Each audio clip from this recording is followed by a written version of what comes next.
En Culiacán el dinero no desaparece, se traiciona. Y cuando falta $1, no es un error contable, es una sentencia de muerte que todavía no ha sido pronunciada. Aquella noche el aire estaba pesado. No había sirenas. No había disparos. No había helicópteros sobrevolando la sierra. Todo parecía normal. Pero en una mesa larga de madera, iluminada por una lámpara amarilla, un número no cuadraba. Y cuando los números no cuadran en Sinaloa, alguien deja de respirar. Joaquín El Chapo Guzmán aún estaba libre. Se movía como sombra entre la ciudad y la montaña.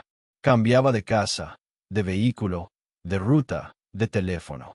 Pero nunca cambiaba su memoria. Recordaba cifras con una precisión casi obsesiva.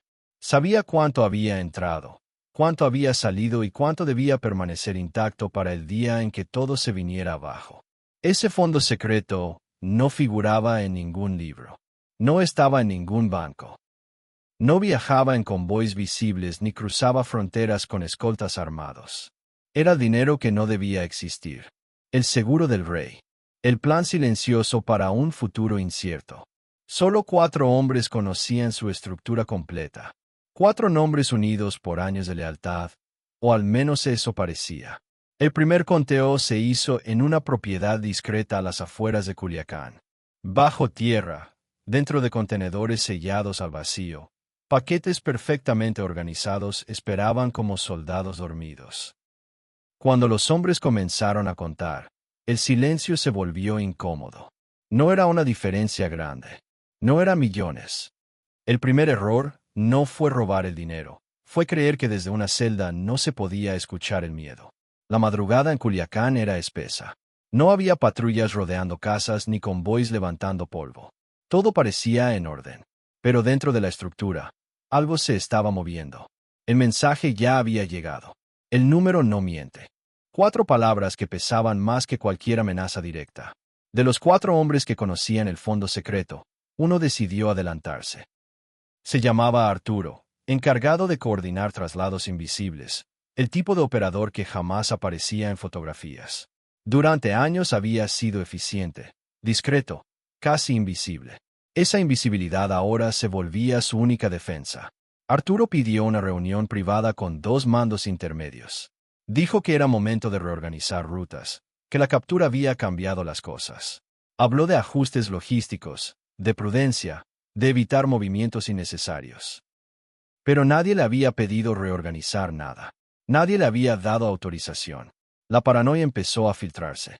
Mientras tanto, en la prisión, el Chapo no levantaba la voz. Observaba.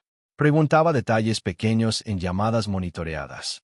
¿Cómo está la tierra en el rancho?, preguntó una vez. La respuesta fue breve, húmeda. Para cualquiera, una conversación trivial. Para quien sabía escuchar, era una confirmación. Alguien había removido algo. El segundo hombre, conocido como el Güero Palmares, no el histórico, sino un operador financiero apodado así por su piel clara, empezó a revisar cuentas paralelas. Él no había tocado el fondo. O eso creía. Pero sabía que si alguien había metido mano, la cadena completa sería examinada. Y cuando la cadena se rompe, no siempre cae el eslabón culpable. A veces cae el más débil. La presión no era visible en las calles. Era interna. Silenciosa. Las reuniones dejaron de ser largas. Las conversaciones eran más cortas. Los escoltas miraban 2 veces antes de abrir una puerta. Los teléfonos se cambiaban sin explicación. El tercer hombre, Julián el ingeniero, era quien había diseñado el sistema de enterramientos y rotación del fondo secreto.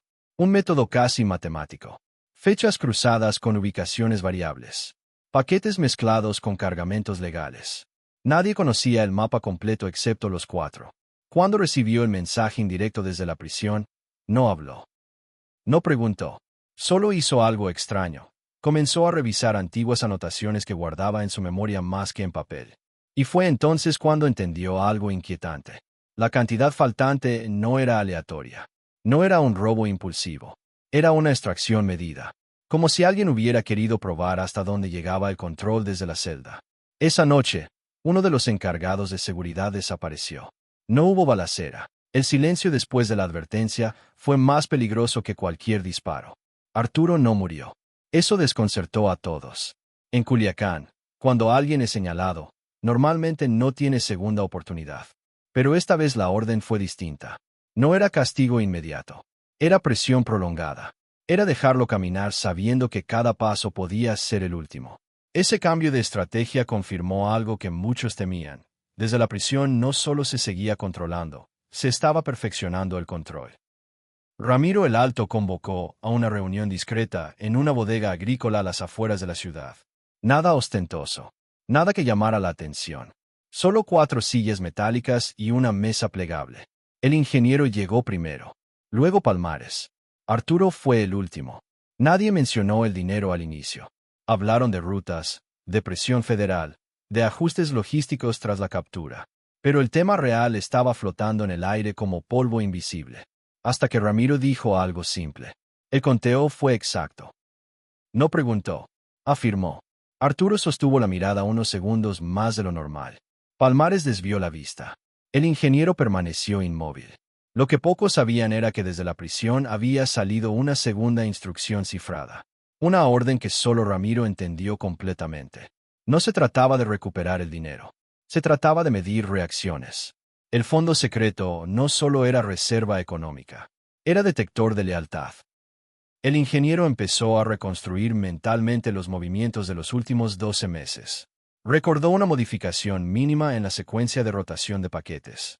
Un cambio que él no autorizó pero que pasó desapercibido en su momento. Ese cambio solo pudo hacerlo alguien con acceso técnico real. Eso reducía el círculo. Mientras tanto, Palmares detectó algo más preocupante. Pequeñas cantidades estaban siendo redistribuidas en efectivo en barrios específicos de Culiacán. No era inversión. No era lavado. Era asistencia directa a familias vinculadas a antiguos miembros desplazados. Alguien estaba usando el fondo para ganar simpatía interna. Eso no era robo común. Era política. La tensión subió de nivel. Desde la prisión, el Chapo recibió otra confirmación disfrazada de conversación familiar. Una frase sobre semillas que crecen donde no fueron sembradas. La interpretación fue inmediata. El dinero no buscaba escapar del sistema. Buscaba crear una alternativa dentro del sistema. Eso era mucho más grave. Ramiro comenzó a vigilar discretamente a Palmares. No con hombres armados visibles. Con seguimiento financiero. Detectó una transferencia indirecta hacia un proveedor que años atrás había sido cercano a un grupo rival interno. Arturo, por su parte, empezó a aislarse. No confiaba en nadie. Cambiaba rutas sin avisar. Evitaba reuniones prolongadas. El miedo lo estaba volviendo impredecible. El ingeniero finalmente encontró la pieza que faltaba. El monto exacto sustraído coincidía con un antiguo fondo de compensación que nunca se pagó tras una operación fallida años atrás. Una deuda que generó resentimiento silencioso en ciertos mandos medios. Alguien estaba saldando una herida vieja. Y eso significaba que el responsable no era impulsivo. Era estratégico. Tenía memoria larga. La tercera instrucción desde la prisión fue directa, aunque codificada. Revisen las raíces, no las ramas. Eso implicaba investigar no a los 4, sino a quienes habían quedado fuera del círculo original tras reestructuraciones pasadas. Una semana después, un nombre emergió. Tomás el Zurdo, antiguo coordinador de logística desplazado tras desacuerdos internos. Oficialmente seguía dentro de la estructura, pero con funciones menores. Sin acceso directo al fondo, al menos en teoría.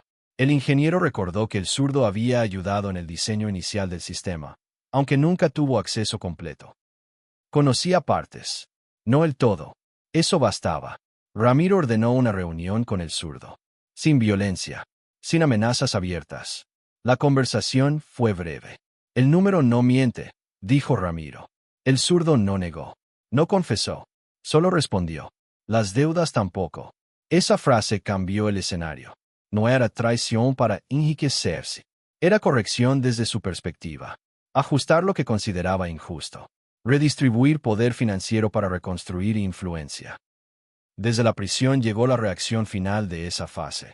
No hubo orden de ejecución inmediata. Hubo algo más calculado. Se autorizó una auditoría total de todos los fondos paralelos.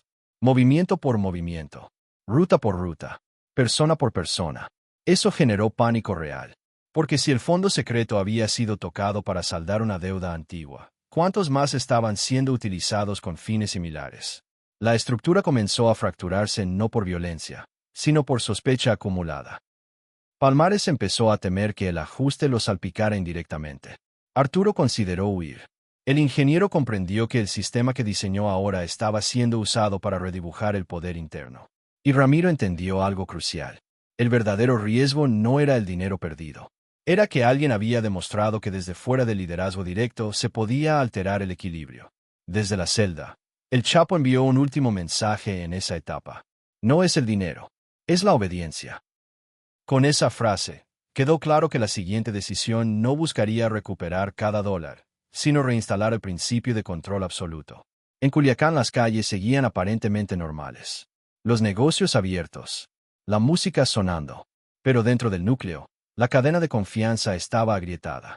Y cuando la confianza se rompe en silencio, la caída no hace ruido.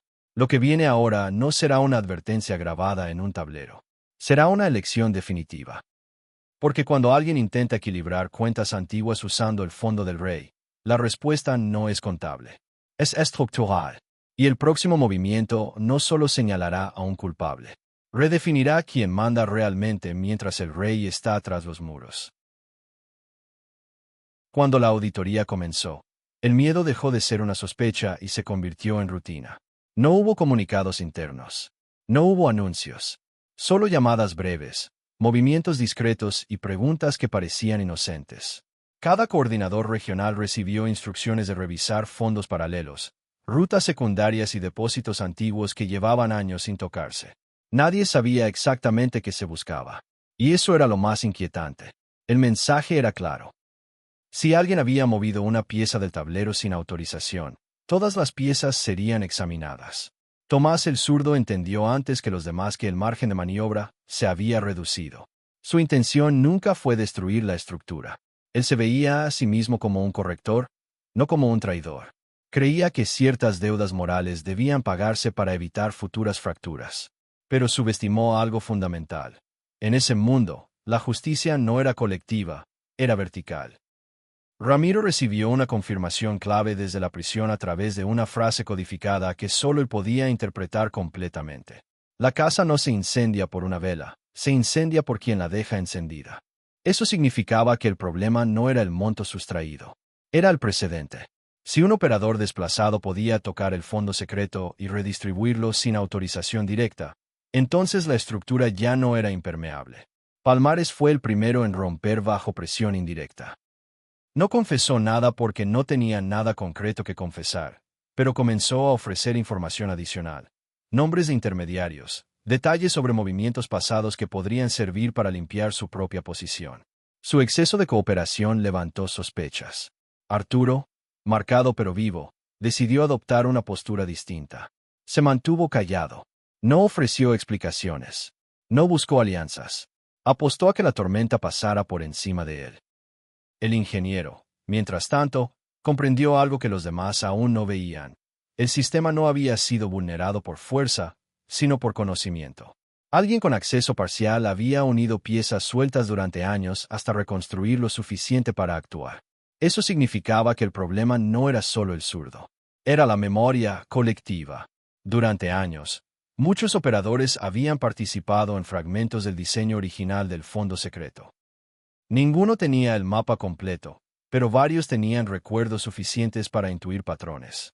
La auditoría empezó a revelar algo inquietante. Pequeñas variaciones mínimas en distintos puntos del sistema, no solo en el fondo principal. Ajustes diminutos que individualmente no llamaban la atención, pero que juntos mostraban una tendencia. Alguien llevaba tiempo preparando una red alternativa. No era un golpe frontal. Era una migración silenciosa de lealtades. Desde la prisión, el Chapo recibió un resumen cifrado de la situación. La respuesta fue fría y breve. Se corta por donde más duele. Ramiro interpretó la instrucción sin necesidad de explicaciones adicionales. El zurdo fue citado nuevamente, esta vez sin mesa ni conversación prolongada. No hubo violencia inmediata. Hubo una propuesta. «Devuelve el control», dijo Ramiro con voz neutra. El zurdo respondió algo que selló su destino. El control no se devuelve. Se gana. Esa frase confirmó lo que muchos temían. No se trataba solo de saldar una deuda antigua. Se trataba de construir una base propia. En cuestión de días, varios mandos medios vinculados indirectamente al zurdo comenzaron a ser reasignados. No ejecutados, reubicados en funciones sin relevancia estratégica. Era una purga quirúrgica, diseñada para aislar sin generar mártires. Pero el golpe real vino después. Una redistribución pública y visible de recursos hacia familias históricamente leales al núcleo original fue anunciada sin mencionar el conflicto. Fue una señal clara. El centro seguía teniendo la capacidad de Si te gusta nuestro contenido, no olvides suscribirte a nuestro canal y dejar tu me gusta para seguir apoyándonos. Activa la campanita para no perderte ninguno de nuestros videos. Gracias por acompañarnos.